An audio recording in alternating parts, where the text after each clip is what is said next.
Now to the story that continues to dominate the international landscape and more major developments as Luis Rubiales still refuses to resign from his role as president of the Spanish FA.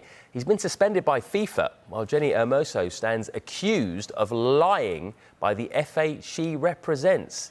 An extraordinary situation, really. Earlier today, FIFA intervened, suspending the under-5 Rubiales from all football activity, pending an investigation into the events of last Sunday. A reminder, he's accused of kissing Spain midfielder Hermoso on the lips without her consent. The Spanish FA continues to defend their man rather than the player, and they've used inflammatory language. In a statement, they accused Hermoso of lying in her statements on the matter, where she says that they have pressured her to come out and support Rubiales. The statement in question has since been deleted from social media platforms. The player was also threatened with legal action over her comments criticising Rubiales and his account of what happened. And in another major twist, it's emerged that 11 of Jorge Vilda's World Cup winning football staff have today resigned. They've backed Hermoso's version of events and have labelled Rubiales' conduct unacceptable. Vilda himself remains in his job. Right, let's get more reaction now right away from Samra Hunter, who joins us live. Samra, thanks very much for joining us again on this. First of all, what's your reaction to today's, dare we say, jaw-dropping developments?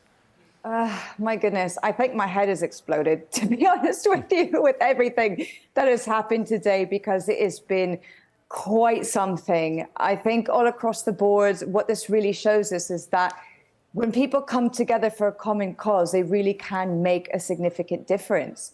And I think it really is a big win for the people who are here in Spain pushing for equality between men's and women's rights. I think it also speaks to just the situation within the federation itself, that clearly many of them feel as though their backs are up against the wall, that Luis Rubiales is dead man walking. It's only a matter of time before he's gone. Maybe he won't walk out on his own volition, but he certainly will be pushed out, it would seem. With pressure mounting within Spain as well. Let's not forget that the investigation will continue on behalf of the government here as well. So it seems as though a lot of people have decided after the assembly yesterday, and just how extraordinary that speech was from him, that they no longer believed in this project. That is, for example, why one of the vice presidents stepped down immediately after the assembly. I think 6 or 7 more followed suit. Then obviously, as you mentioned, 11 of the coaching staff as well were out the door today. But I think a lot of people are also questioning why they didn't do it last year when the players, 15 of them, sent that email to the federation saying that they wanted a professionalization of the situation. They were worried about their mental and emotional state. They have been there all along, raising all of these red flags, these concerns, but nobody wanted to listen or pay attention or to help them out. So yes, in some ways, people here are very much rejoicing the fact that there has been a relative clear out of the federation, but at the same time, they're questioning the motives, and they're getting a lot of criticism saying they're only doing it to save themselves, because previously they weren't really showing any support of any kind to the women that they so-called were promoting and helping to achieve success, as was the case in the World Cup. FIFA have acted by suspending Rubiales, but have they waited too long to act, do you think?